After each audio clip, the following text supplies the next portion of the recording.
En Alsace, ce sont essentiellement des silhouettes félines que l'on croise dans nos ruelles et jardins. En refusant d'accorder le statut de chat libre, prévu et encadré par l'arrêté du 3 avril 2014, entré en application en début d'année, la ville renonce à assurer la protection des chats errants qui n'ont pourtant pas choisi de vivre dans la rue, mais ils y sont nés de parents non stérilisés ou ils y ont été abandonnés.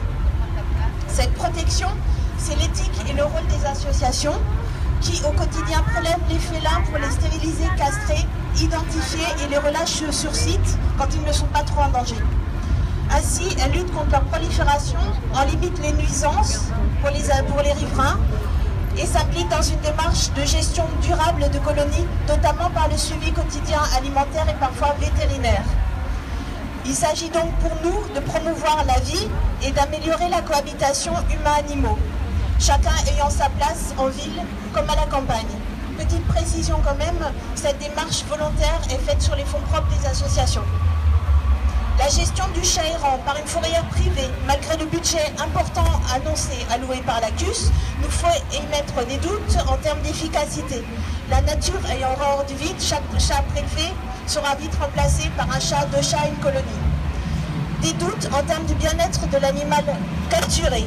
Un animal confiné soudain dans un espace restreint va se montrer soit très craintif, voire agressif, et quel va être son devenir à partir du moment où aucun propriétaire, aucune association ou refuge ne pourra l'accueillir.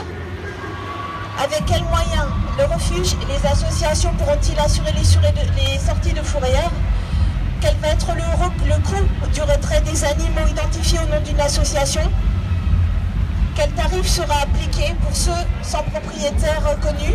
Et comment éviter aussi un chat discriminatoire mais bien réel de ceux qui auront la chance d'être sortis de la fourrière parce qu'ils sont beaux, parce qu'ils sont jeunes, parce qu'ils n'ont pas de handicap, parce qu'ils ne sont pas craintifs.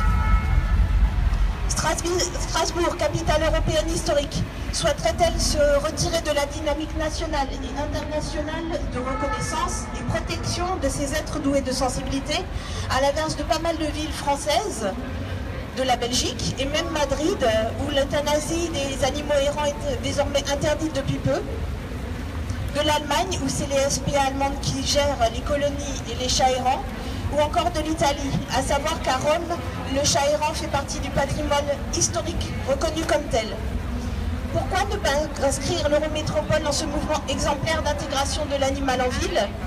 Les associations y sont favorables et volontaires, elles font déjà même partie intégrante de ce mouvement. Strasbourg, l'humaniste. L'Eurométropole a opté pour une efficacité de service et la rentabilité au détriment de la dimension éthique d'une démarche constructive et pérenne, des valeurs partagées par beaucoup de citoyens, oubliant du coup la dimension sociale qui existe autour de l'animal. Les animaux participent à la cohésion sociale, bon nombre de liens se tissent autour d'eux, luttant aussi contre l'exclusion.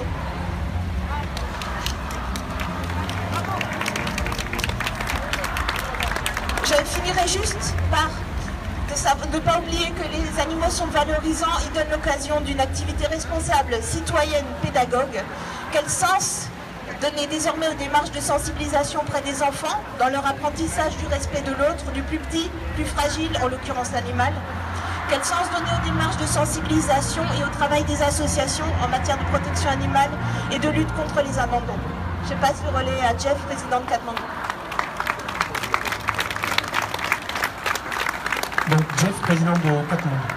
Nous, association de l'Eurométropole, dont l'association Katmandou que je représente aujourd'hui, sommes donc à la croisée des chemins, avec d'un côté la prise en compte de l'autre comme être vivant, et de l'autre la prise en compte de l'argent, du commerce, du mercantile et de la politique. Voilà bien ce qui nous inquiète aujourd'hui à Strasbourg, comment est géré le vivant par nos politiques. L'incohérence évoquée par Fanny dans le discours politique nous oblige à réfléchir sur ce point.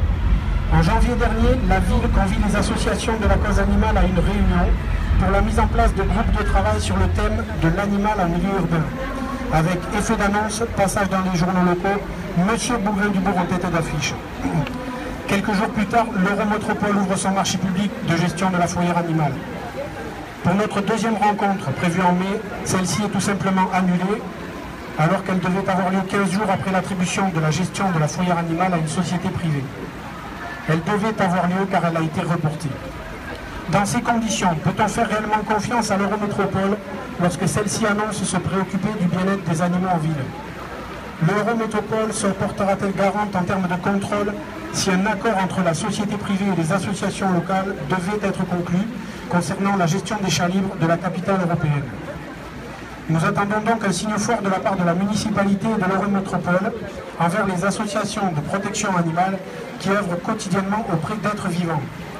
Les articles de loi, donc c'est le code rural cité par Evelyne notamment, doivent être ratifiés rapidement afin d'encadrer un peu plus le rôle et le champ d'action de la fourrière animale, et les associations doivent être soutenues dans leur démarche strictement éthique et non lucrative afin de pérenniser leur action sur le terrain.